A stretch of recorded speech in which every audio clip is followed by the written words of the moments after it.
si Nick Reiner ay hindi nagkasala ng pagpatay.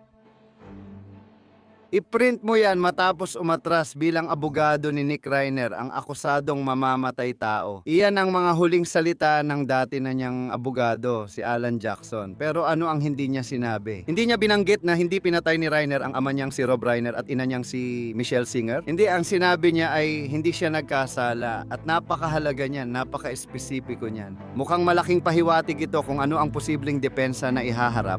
Maaaring kung paano tatakbo ang kasong ito at kung ano pa. Sa totoo lang, hindi napatunayang nagkasala si Nick Reiner sa pagpatay sa kanyang mga magulang at ayon sa ulat, iniisip pa niyang biktima siya ng sabwatan. Pag-usapan natin, welcome sa Sidebar mula sa Law and Crime. Ako si Jesse Weber. Kumusta? Bilang kinatawan ni Morton Jackson Quinn at sa pahintulot ni Ginong Reiner, hinihiling kong bawiin ang record ng kanyang tagapayo. Batay sa pag-uusap na naganap sa loob ng silid ng hukuman at sa mga paliwanag na ibinigay niya sa korte sa loob ng silid, pakiramdam ko na wala na tayong ibang pagpipilian sa puntong ito kundi bawiin ang kanyang tagapayo at hilingin na paniwalaan kami. Talagang magulong linggo sa batas sa kwento ni Nick Reiner. At talagang maingat kong pinakinggan ang mga salitang ginamit ng dati niyang abogado, si Alan Jackson, na umatras na sa kaso. Ipapatugtog ko ang buong usapan na may maraming tanong tungkol sa kung ano ang aasahan natin ngayon para kay Nick Reiner. Ibig kong sabihin, siya ay kinakatawan na ngayon ng isang public defender, hindi na ni Alan Jackson. Ano ang ibig sabihin nito? Pero para sa akin, ito ang pinakamahalagang bahagi. Ito ang pinakamahalagang bahagi. Posible kaya na nakakuha tayo ng malaking pahiwatig, isang malaking kumpirmasyon tungkol sa kanyang depensa, at kung siya nga ba ay mapapawalang sala sa kasong pagpatay. Ngayon lang natin nalaman na baka iniisip ni Reiner na biktima siya ng sabwatan.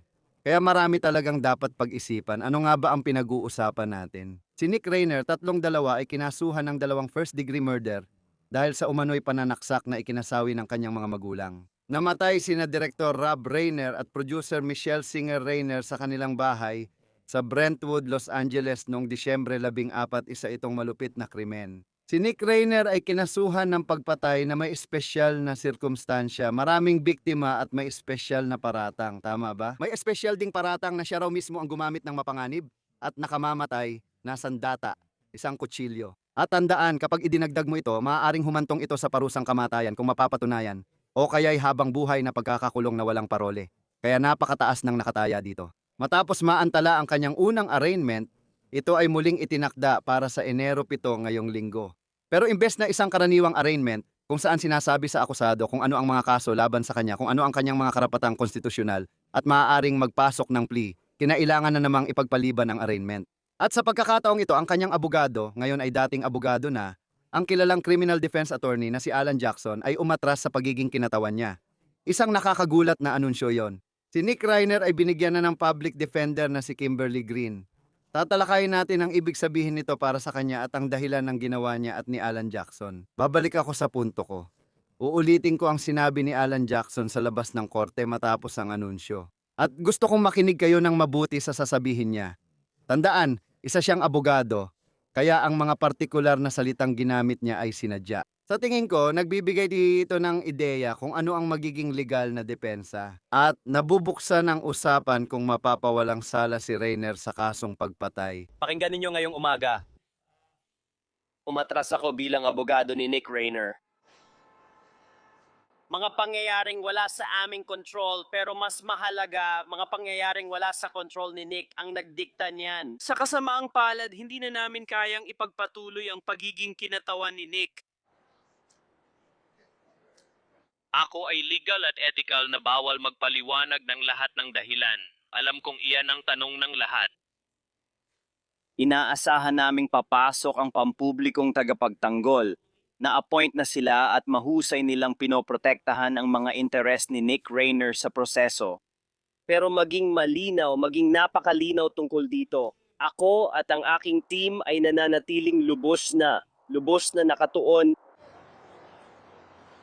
kay Nick Reiner at sa kanyang kapakanan. Sa katunayan, alam namin, hindi lang kami kumbinsido, alam namin na ilalantad ng legal na proseso ang totoong mga detalye ng mga pangyayari sa likod ng kasong ito. Kaso ni Nick. Alam mo, marami nang nailathala nitong nakaraang 3 linggo. Marami nang nailathala tungkol kay Nick, nailathala tungkol sa kanyang pamilya, nailathala tungkol sa mga pangyayari. May mga haka-haka na nailathala. Disyembre 15 ng madaling araw, nasa New York ako nang makatanggap ng tawag. Ako at ang team ko, iniwan namin ang lahat. At sa nakaraang 3 linggo, inilaan talaga namin ang bawat oras ng paggising namin para protektahan si Nick at ang kanyang mga interes. Sinuri namin ang bagay na ito mula umpisa hanggang dulo, pabalik at paabante.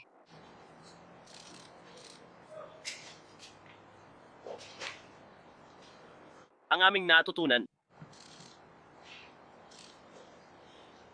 At siguradong mapagkakatiwalaan mo ito.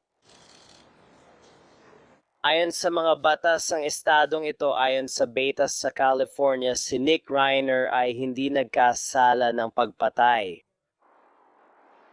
I-print mo yan. Hangad namin ang pinakamabuti sa kanyang pag-usad at iyon lang ang masasabi ko ngayon. Si Nick Reiner ay walang sala. Hindi dahil hindi niya pinatay si Robin Michelle o dahil inosente siya, kundi dahil may iba ang gumawa nito. Kaya may ilang alternatibong posibilidad sa mga depensa at kung si Nick Reiner ay mahahatulan ng walang sala ng isang hurado. At iyan ang gusto kong talakayin, pati na rin kung bakit umatras si Jackson. Ano ang maaari nating asahan mula sa public defender? Ano ang maaari nating asahan sa susunod na nakatakdang arraignment sa Pebrero 23? At para talakayin ang lahat ng ito, gusto kong ipakilala si Seth Zuckerman, isang criminal defense attorney. Seth, maraming salamat sa paglalaan ng oras mo. Talagang pinahahalagahan ko ito. Maraming aspeto ito, kaya unahin nating talakayin ang pag-atras ng representasyon. Kapag narinig mo si Jackson na halos sinasabi niyang wala siyang ibang pagpipilian kundi umatras, ano sa tingin mo ang nangyari? Salamat sa pag-imbita, masaya akong narito. Sa tingin ko, dalawang bagay yan. Una, may issue tungkol sa mga bayarin sa abogado. At kung sino man ang pumayag na magbayad para sa unang pagharap ni Nick Reiner matapos mamatay ang kanyang mga magulang ay hindi na handang pondohan ng depensa.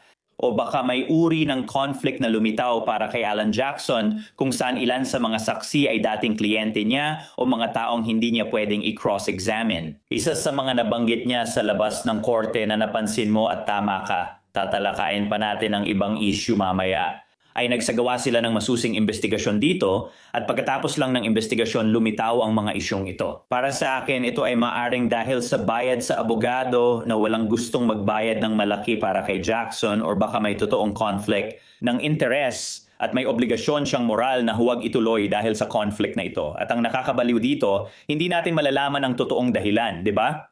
May moral siyang obligasyon na manahimik. Dati niyang kliyente si Nick Reiner. Siguro sobra na ang sinabi niya sa korte, pero nauunawaan ko kung bakit niya ginawa yon. Hindi na natin malalaman ang dahilan ng pag-atras niya, pero may public defender na siya ngayon. May ilang punto dyan kasi mamaya, kakausapin kita tungkol sa mga posibleng saksi sa kasong ito dahil may nangyari sa loob ng korte. Baka doon natin nakuha ang palatandaan tungkol doon. At kung umusad ang kasong ito at may ilang tao na tumestigo, sigurado ako, alam mo na may mga mag-iimbestiga dyan, baka pati tayo. Pwede nating tingnan kung ang mga posibleng saksi na ito ay kailanman na representa sa kahit anong paraan ni Alan Jackson o ng kanyang kumpanya, kaya posibleng may conflict of interest dyan. Gusto ko ring pag-usapan ng bayad at kung pwedeng bayaran si Jackson.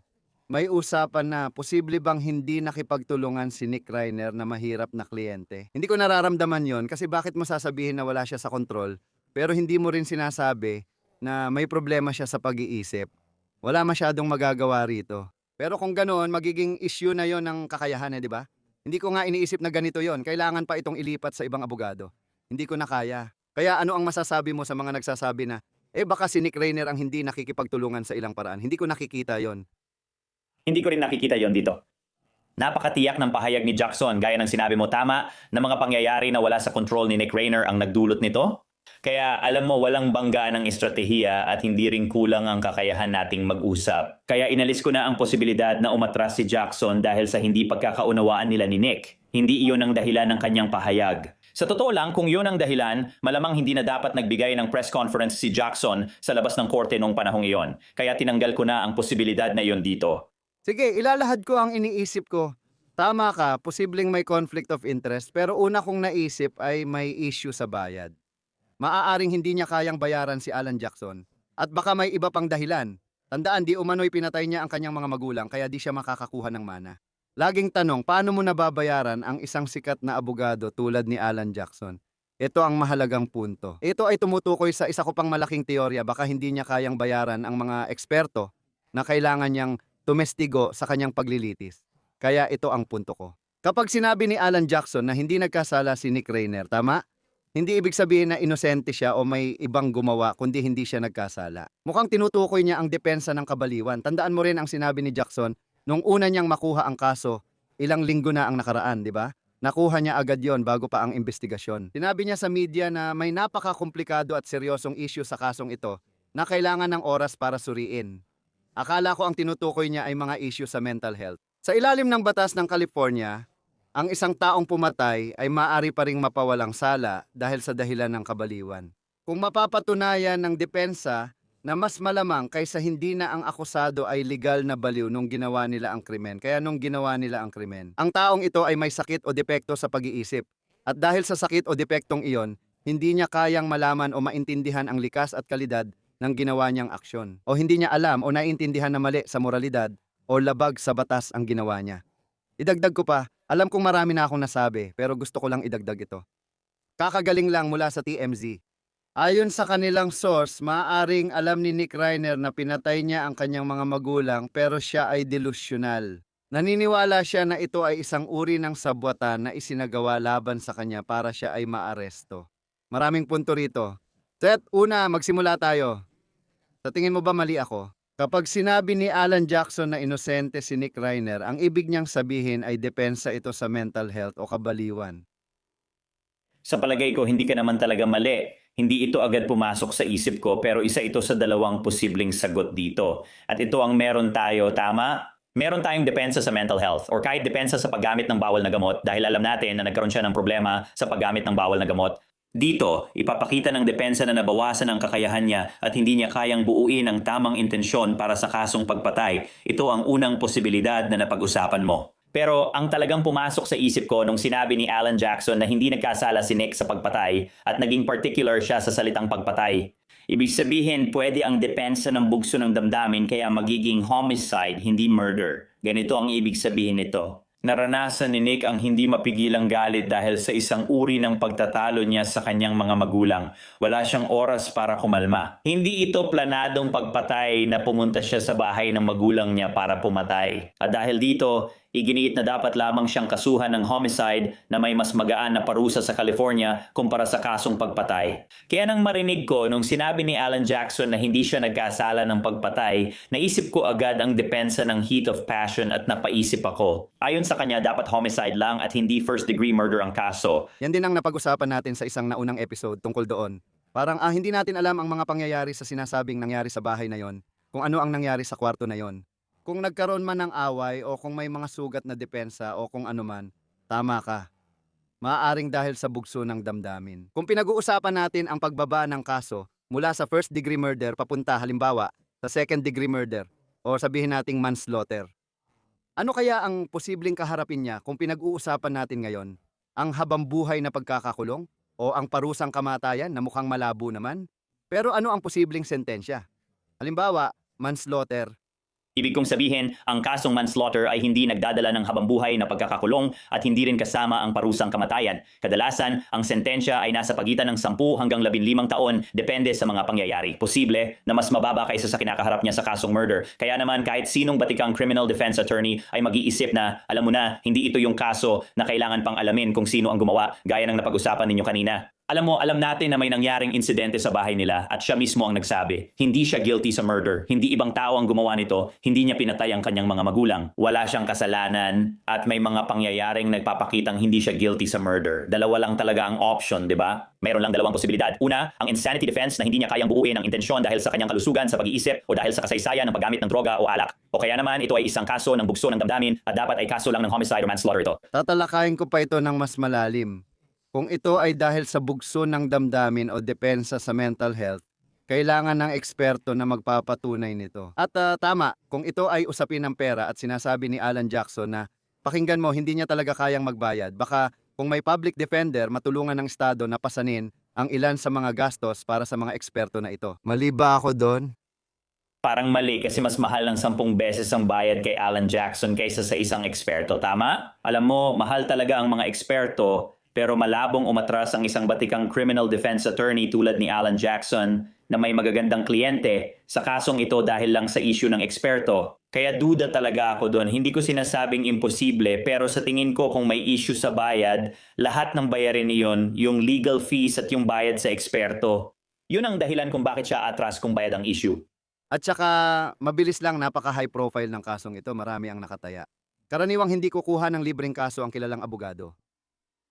Malamang hindi, pero baka kukunin pa rin niya. Ikaw, gaya ng tawag namin kay Lobo, nung parang pinababang bayad lang, maganda para sa publicity at mapasama sa ganitong kaso. May nabasa rin akong ulat kahapon sa New York Post na sinasabing baka gusto nang umatras ni Alan Jackson sa kaso. Magiging outcast siya sa Hollywood dahil kailangan niyang ipagtanggol si Nick Reiner kahit mahal ng Hollywood community ang mga magulang nito. Sa tingin namin, maraming tao mula Hollywood community ang sasaksi sa paglilitis. Baka gusto rin niyang umatras sa kaso para hindi siya maging outcast at maapektuhan ng mga kliyente niya. Hindi ko sinasabing ito talaga ang dahilan, wala akong alam doon, pero may ulat na lumabas sa New York Post kagabi.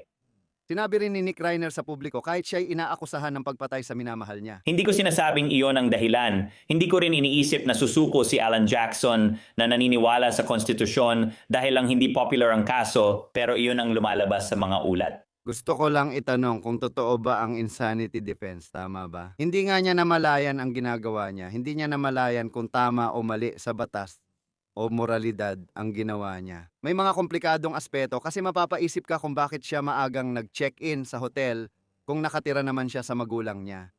Ano kaya ang ginagawa niya sa surveillance camera? Naintindihan ba niya ang nangyari? Pero bukod pa sa iniulat ng TMZ tungkol sa ideya na baka iniisip niyang may sabwatan laban sa kanya.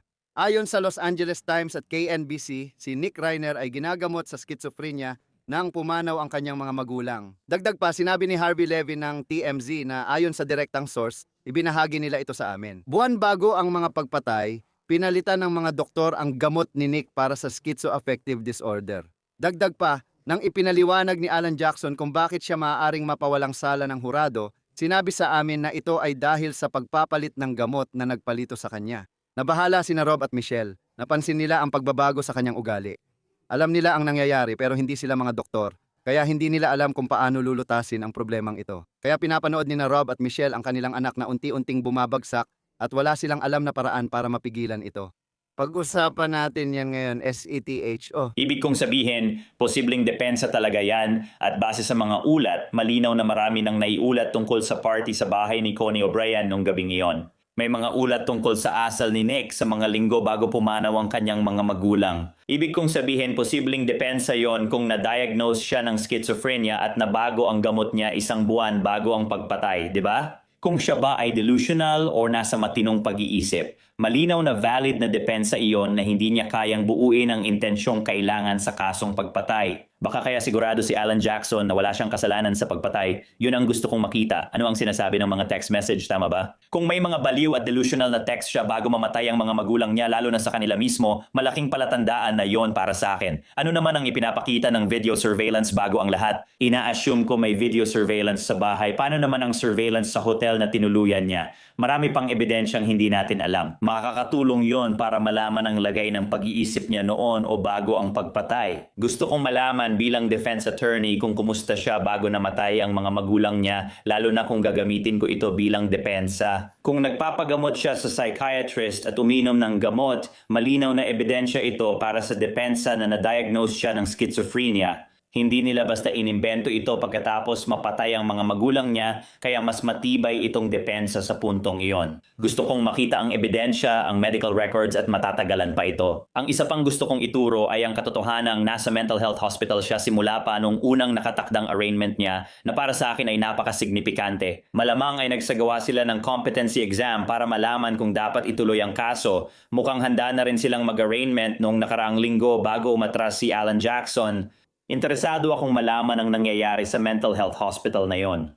Kung hindi siya karapat-dapat ituloy ang kaso, mananatili siya sa mental health hospital hanggang mapatunayang maaari na siyang ituloy sa kaso. Maaaring maantala ang kaso kung hindi niya maintindihan ang mga paratang laban sa kanya. Oo, tingnan mo, nasa Twin Towers Correctional Facility siya sa Los Angeles ayon sa Los Angeles County Sheriff, sabi ng People Magazine. Ayon sa isang source, ang mga bilanggo sa lugar kung saan siya naroroon ay may malalalang sakit sa pag-iisip at kailangang ihiwalay at ilayo sa ibang tao o bilanggo.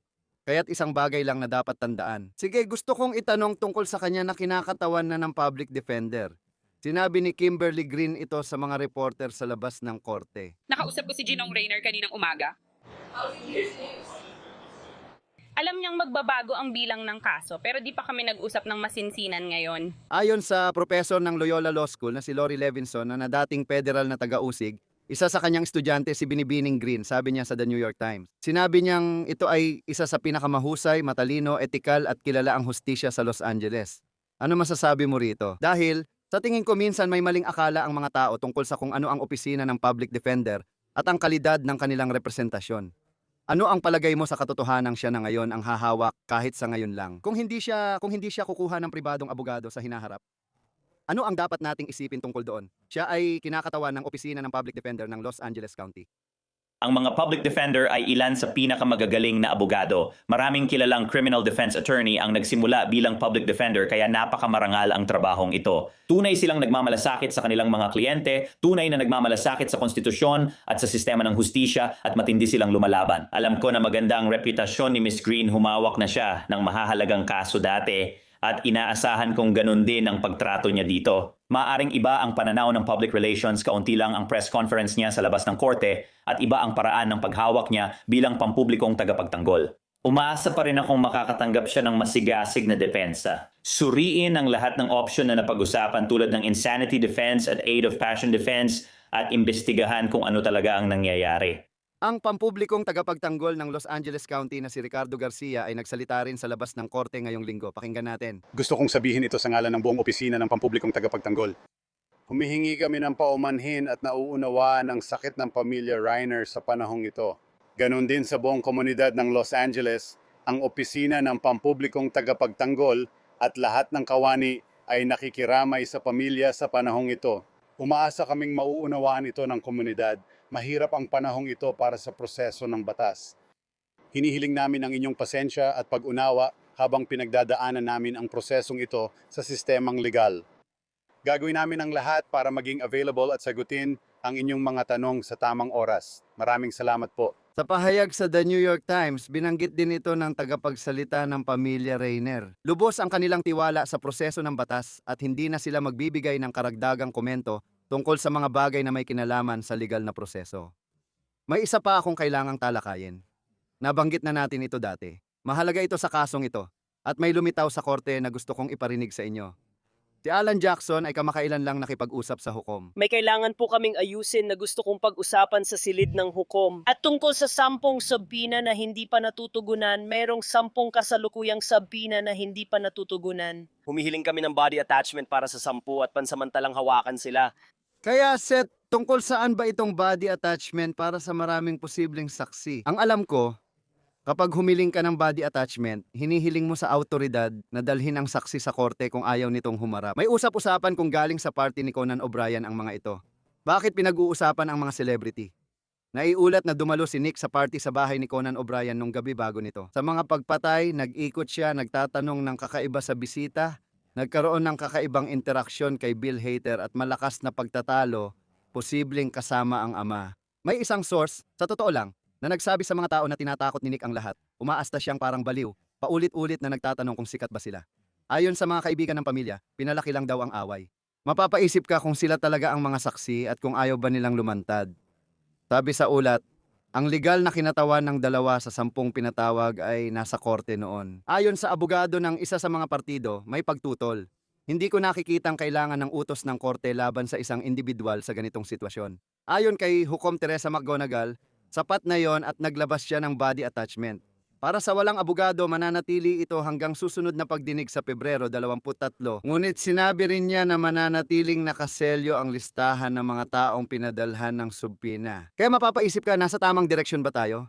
Pinag-uusapan ba natin ang mga tao sa party ni Conan O'Brien? Oo, ibig kong sabihin siguro tinutukoy natin ang mga taong itinuturing ng depensa o piskal na mahalagang saksi at kailangang padalhan ng subpena. Dahil ayaw nilang pumunta ng kusa para ibigay ang kanilang version ng mga pangyayari. Alam mo, itong mga body attachment warrant ay ginagamit kapag gusto nilang papuntahin ang isang saksi. At hindi sumusunod ang saksi. Di ba? Minsan nangyayari yon, hindi lang dahil hindi sumusunod ang saksi, pero sa isang high profile na kaso, gusto nilang siguraduhin na walang pagkakamali. At siguraduhin na lahat ay ayon sa utos ng korte. Pero ang layunin niyan ay dalhin ang isang tao sa harap ng korte na may impormasyon, parang subpoena rin yan. Oo nga pala, gumawa ang United States Weekly ng listahan kung sino ang posibleng tawagin bilang mga saksi. Puro haka-haka lang ito. Kaya bukod pa sa ibang mga tao sa party, si aktor Bill Hader ay tila naka-encounter kay Nick nung gabi at sinabihan siyang may pribadong pag-uusap siya sa isang tao. Nang sinubukan daw ni Nick na makisali, tinitigan lang daw siya ni Nick at umalis. Binanggit din ng United States Weekly sina Billy, Crystal, Larry, at David. Ayon sa ulat, bumisita raw sila sa bahay ng mga Rainer pagkatapos ng mga pagpatay. Binanggit din nila ang komedyanteng si Eric Idle na nagpost no sa X na sinabi niyang nakausap niya si Rob Reiner ng mahigit 1 oras nung gabi ng mga pagpatay. May Romy Reiner, kapatid ni Nick na anak na babae at siya ang nakakita sa katawan ng ama. Nandoon din si Jake Reiner, kapatid ni Nick. Tingin mo ba tama ang United States Weekly tungkol sa posibleng mga saksi at sangkot sa kasong ito?